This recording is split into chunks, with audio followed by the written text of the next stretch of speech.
And welcome to the End Time Bible Prophecy Podcast. I'm your host, Gerald, the End Time Shofar. Today's podcast will be dealing with the mystery of anti-Semitism. Why is the nation of Israel hated so much? Now, we know as the whole entire world saw that brutal attack that occurred back on October 7th of 2023, doing a music festival there in Israel. Hamas launched a massive attack which killed over 1,200 Israelis, and has been an ongoing war since then between Israel and Hamas, which still goes until this day, which has caused such uproar and controversy. With that even being said, even after the attacks, we saw people begin to protest against Israel, who were the ones that were actually attacked in Europe and other parts of the world. But then also, too, we've seen within the United States at several different institutions, colleges, such as Columbia and UCLA, where there's been pro-Palestinian protests that's taken place in support of Hamas. And we've seen in the recent months where Iran launched a massive attack against Israel, launching all these missiles and drones. And thank the Lord that there wasn't really that much damage that was done. They were able to intercept, which, when you look at it supernaturally, was able to intercept a lot of the drones and missiles that were launched against them. But we have to really take a look to see if this is a hatred that's generated in the natural, or is it in the spiritual realm. This has been going on for a while, so it's nothing new under the sun with anti-Semitism and the hatred for Israel.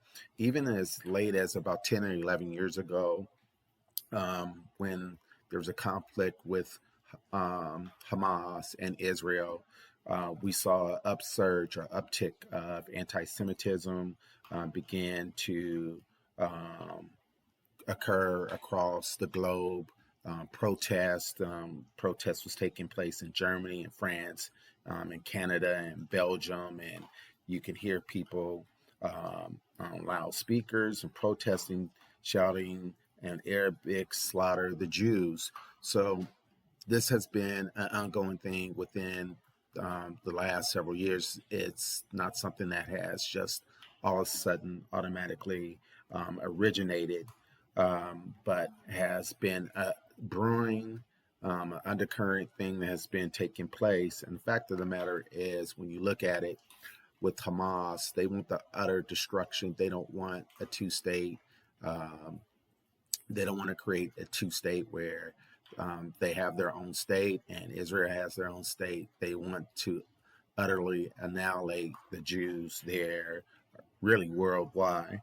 One very interesting thing that I can find, that was a survey done back in 2013 by the Anti-Defamation League, the ADL, on anti-Semitism. And here's some of the things that they found that I think will put things into perspective. They said some 70% of those considered anti-Semitic said they have never met a Jew, and overall 74% of respondents said they have never met a Jew. It says 35% of those surveyed had never heard of the Holocaust, and of those who had, roughly 1/3 said it is either a myth or greatly exaggerated. The most anti-Semitic region in the world is the Middle East and North Africa, with 74% harboring anti-Semitic views, and Eastern Europe was second at 34%. The least anti-Semitic region was Oceania, which is Australia and New Zealand, at 14%. Three countries outside of the Middle East with the highest, greatest anti-Semitic attitudes were Greece at 69%, and Malaysia 61%, and Armenia 58%. About 49% of Muslims worldwide harbor anti-Semitic views, compared to 24% of Christians. Now, here is the key point. The West Bank and Gaza were the most anti-Semitic places surveyed, with 93% of the respondents expressing anti-Semitic views. So, looking at what's going on currently with Hamas and Israel, and what's going on in the Gaza Strip, and also too what's going on that's kind of kept quiet with the West Bank.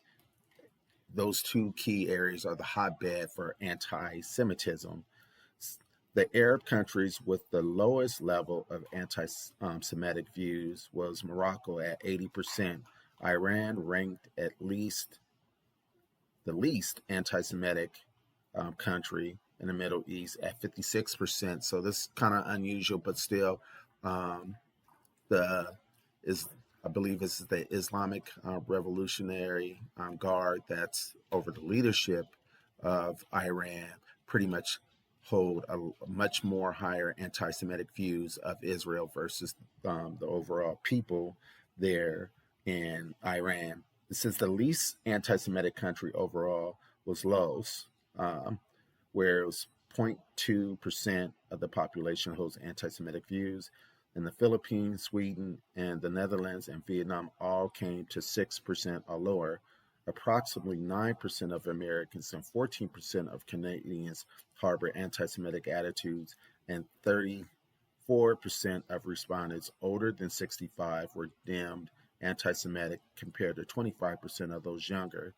And then 65 men polled were slightly more anti-Semitic than women. The ADL survey found, this is the survey that they did back in 2013, at least 26%, or 1.09 billion people worldwide, were held anti-Semitic attitudes, and it looks like as if anti-Semitic is well and alive, and has been less than 100 years. When we look at it, at least less than 100 years since Nazi Germany Holocaust, which was satanically driven, that exterminated over 6 million European Jews during World War II, where Hitler diabolically came up with the final solution. So we have to take a look. These numbers are probably much more higher than now than back then, just even based on the level of the escalation after the attack on October 7th, what we've seen even within the U.S., the massive protests with the various different college campuses, and seeing what's taking place worldwide. It's just mind-boggling that we have to really take a look, that this has been going on ever since ancient times. There's been several attempts, even what we see biblically, that Israel has faced the enemy, where the enemy was looking to totally annihilate the children of Israel off the face of the earth. So we must take a look at the why, because we see the manifestation of things that are occurring and are actually accelerating, especially that we're living in the end times. When we look at some of the ancient biblical times and past history attempts to annihilate the nation of Israel, we can see the attempt at the annihilation as early as ancient Egypt, when there was famine, and Joseph, of course, was helped Egypt through that time and difficulty. We all know the story of how Joseph was hated by his brothers and was sold as a slave, eventually was elevated into government there in the nation of Egypt, and his family ended up coming down into Egypt, and it helped save them. but they began to grow in numbers, and um, it arose a Pharaoh who knew not Joseph and end up enslaving the children of Israel. And eventually we see the byproduct of Moses being born. There was infanticide that was taking place where um, male baby Israelites were killed and slaughtered, and Moses survived it. So we see this taking place. We see another instance where the Jews are taken in captivity. They're taken in captivity first into Babylon, and they're in Persia. And of all places, because where modern day Persia is Iran, there arose a man named Haman, which was an Agite. If we go back and we're looking at um, First Samuel, when the Lord instructed Saul to go and to destroy all the Amalekites, and um, he didn't follow. He didn't fully follow the word of the Lord. He ended up keeping King Agag and not killing him, and keeping some of the sheep and some other things and all.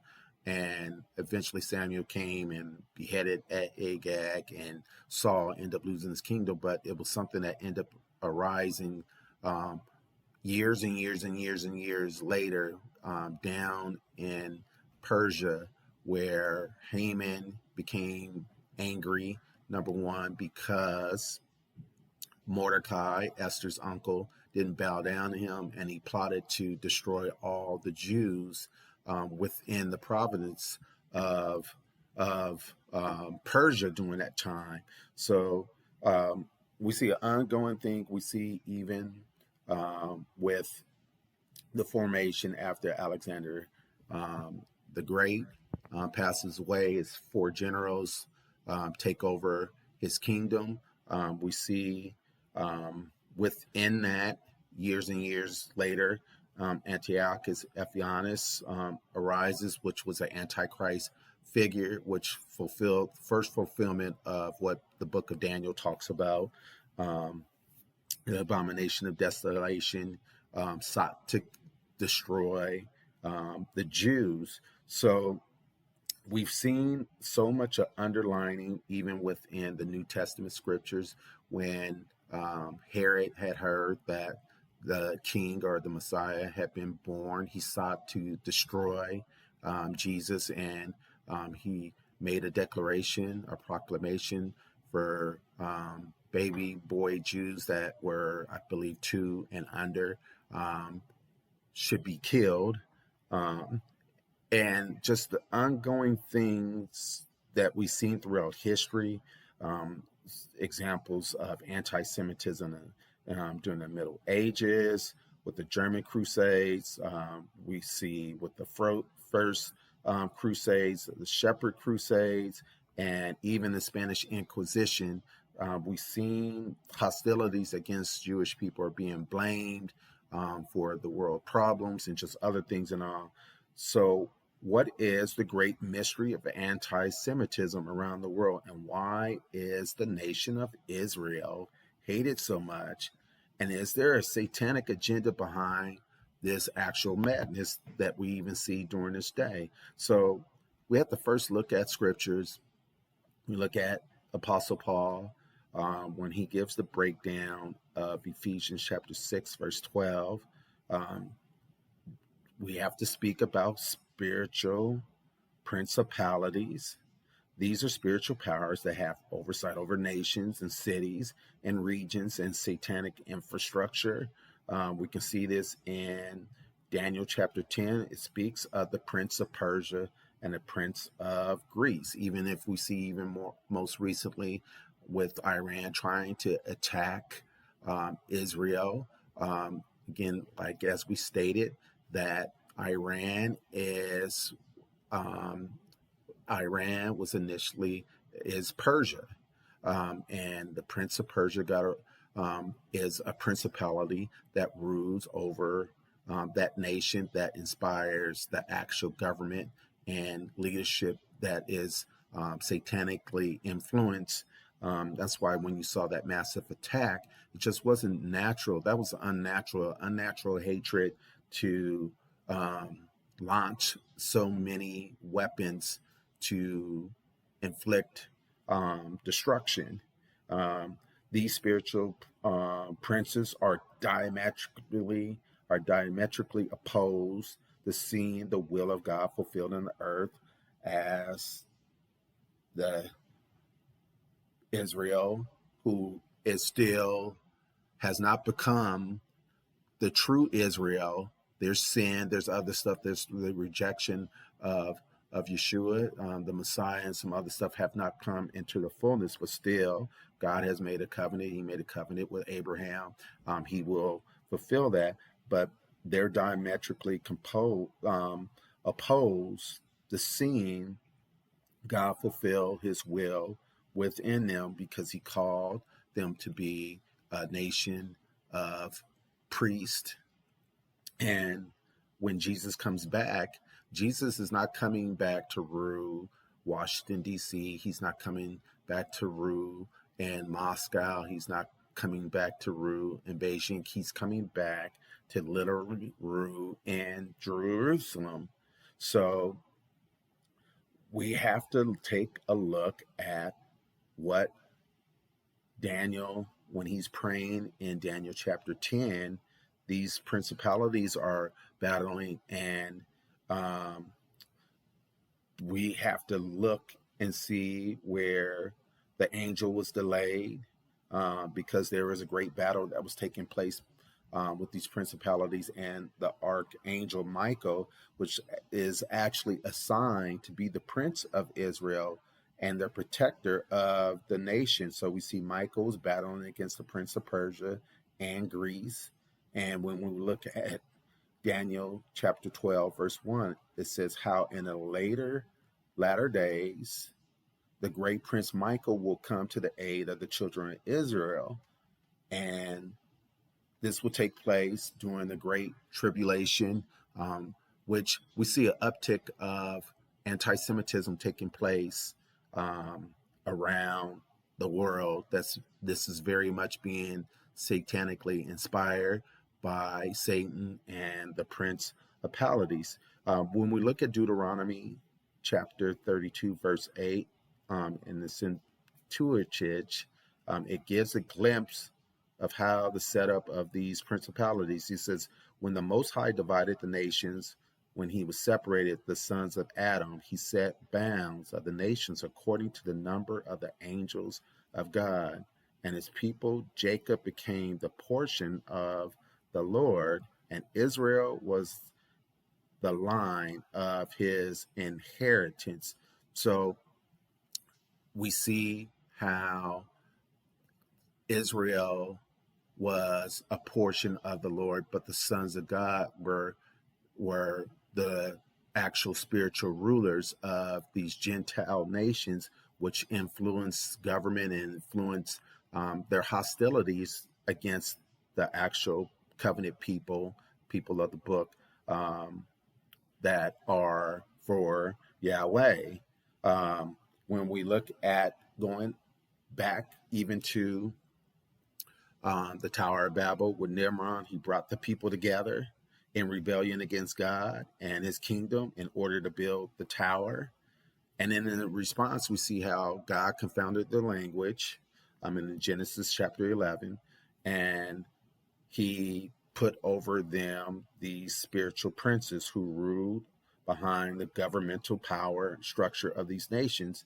But only Israel wasn't given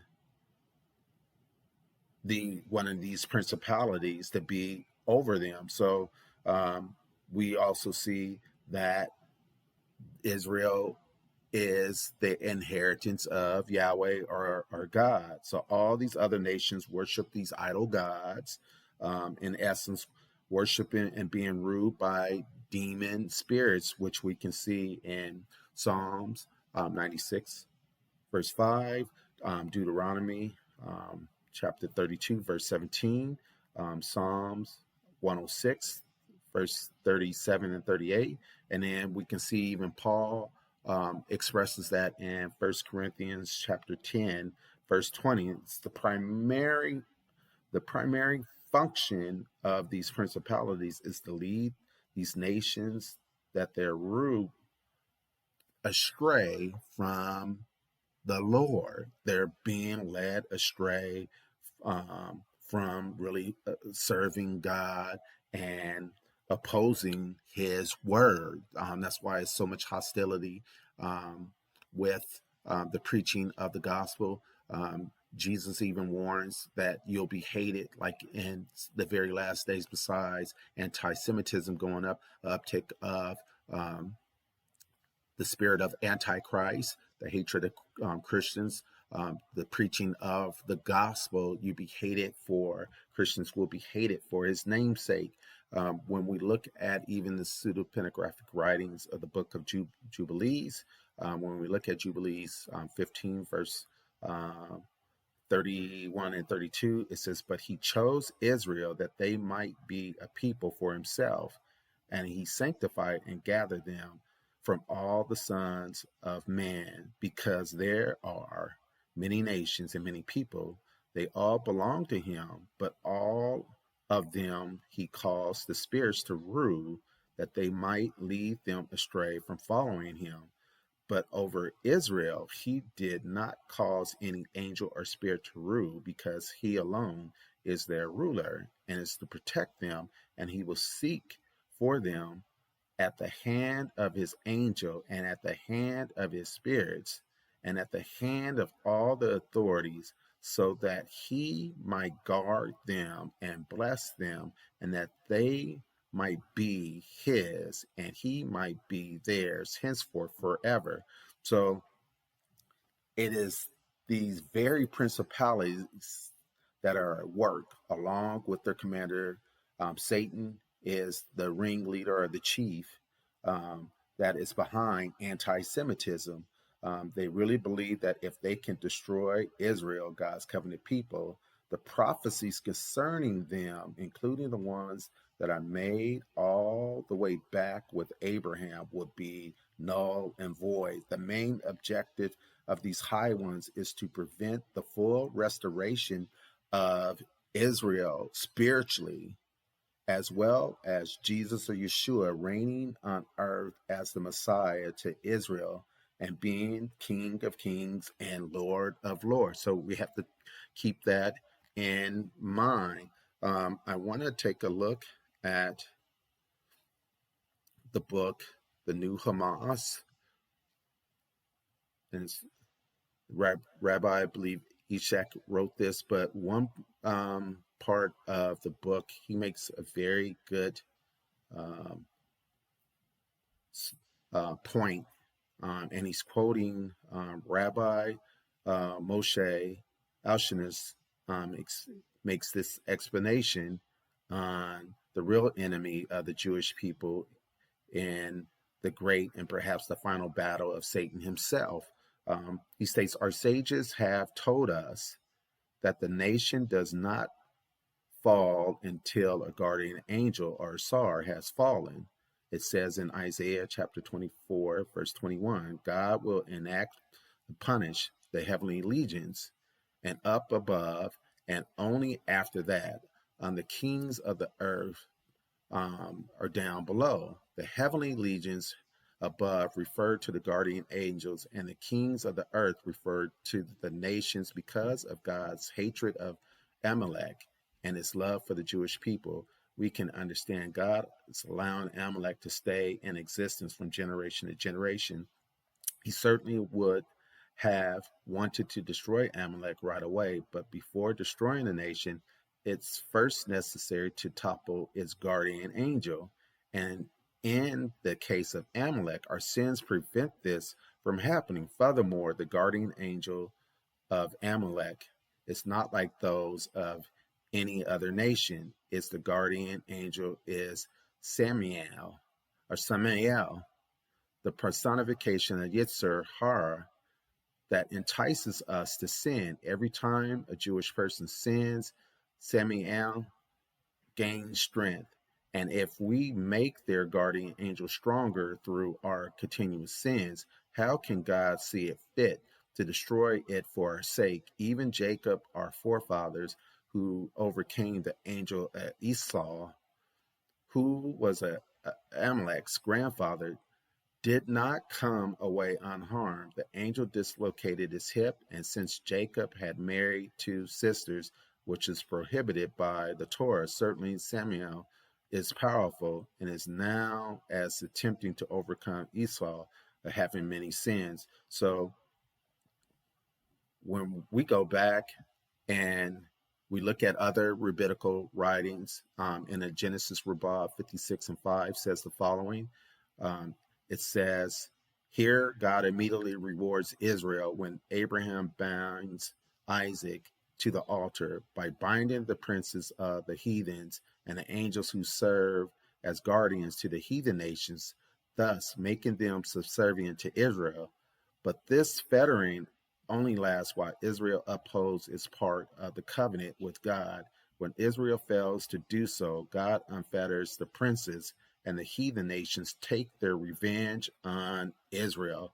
So God initially, in essence, made his covenant with Abraham to make him a great nation and the father of many nations. He also promised Father Abraham that his descendants would be given the entire land of Canaan, which we can see in Genesis chapter 12, Genesis chapter 15, and Genesis chapter 17. Though Abraham's obedience to offer his only son, which is Isaac, as a sacrifice to the Lord promised Abraham in Genesis 22:18 that the seed of all nations on the earth would be blessed and Israel would be a representative of God, and the nations of the earth through Israel, salvation would come to the nations, as we can see, as I just read in the Genesis Rabbah 56:5. These demonic princes are restrained against coming to harm Israel because Abraham's obedience to the Lord, as long as the nation of Israel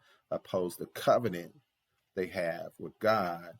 When Israel failed to keep their side of the covenant, the princes became unrestrained and the heathen nations took them out, as we can see when they went down into Babylonian captivity and Rome and Greece and Persia. We see all these things that these nations were able to, prime example, they were able to overcome them. It says the princes became unrestrained, and these nations took the revenge out on Israel.